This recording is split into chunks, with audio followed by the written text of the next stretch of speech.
Ang ganda pala talaga dito. Ito na yung nilakad ko ng 1.5 hour. Oh my goodness. Kailangan pang ano, nandito ko sa taas.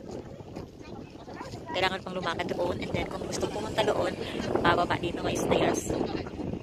Stairs siya dyan, pababa. Ayan yung hexagonal rocks form. Hexagonal yung form niya, ang ganda.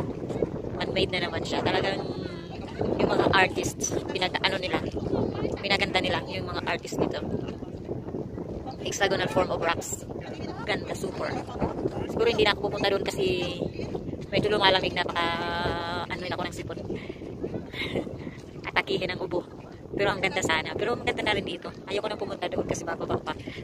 Masarap bumaba pero pag umakyat, mahirap nang umakyat. So dito na lang kasi nandito yung sakayan pabalik.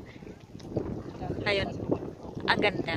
Ayun, meron pang mga rocks na finorm doon. Yan sa baba. Dam pala ito. East Dam. Ayan. Linis din ng ng tubig. Ayun, seaside na siya. China na ata. China na siya. China.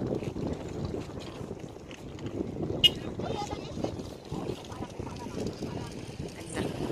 Hapon na kasi na 5 o'clock na, so medyo mahangin, na malamig. Tapos dumidilim na rin. Ayan, lumabas na yung moon niya. Yung moon, nasaan ka na ba moon? Hindi na makita. Ayun, sarap na yung hangin dito sa taas.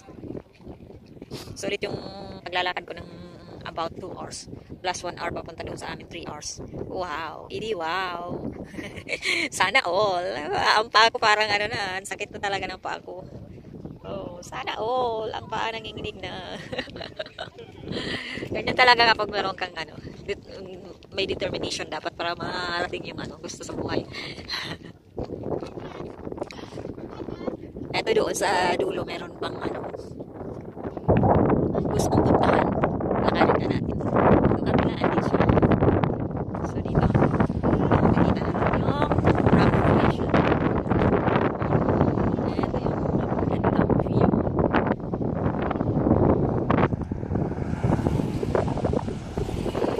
So masarap tumambay dito kasi medyo kung mahilig ka sa malamig dito, masarap tumambay. Pero hindi ako masyadong magtatagal dito kasi pinagkakalat ko lang sa mahirap na, mag-ingat din. Ayan, worth it ang 2 hours na paglalakad. Lila Bella. Ayun pa, lalakarin ko sana papunta doon, and then pag ganun, pero wag na. Dito ako nagsimula. Ito yung yung nilakad ko papunta doon. Ito meron ditong kiosk, tinatawag nyo. Is the information kiosk. Ito yun. High Island Reservoir today. High Island Reservoir today. Ito yan siya.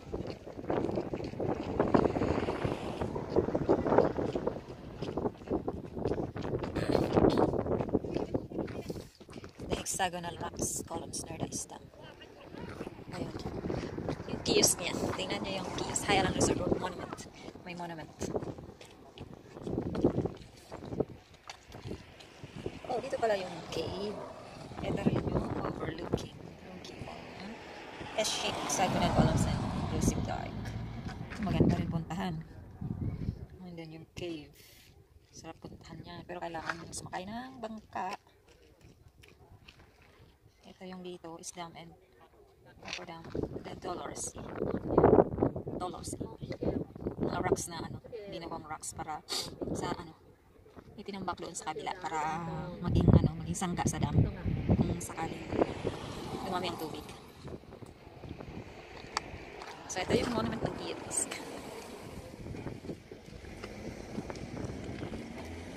Tara na, doon tayo sa malayo-layo.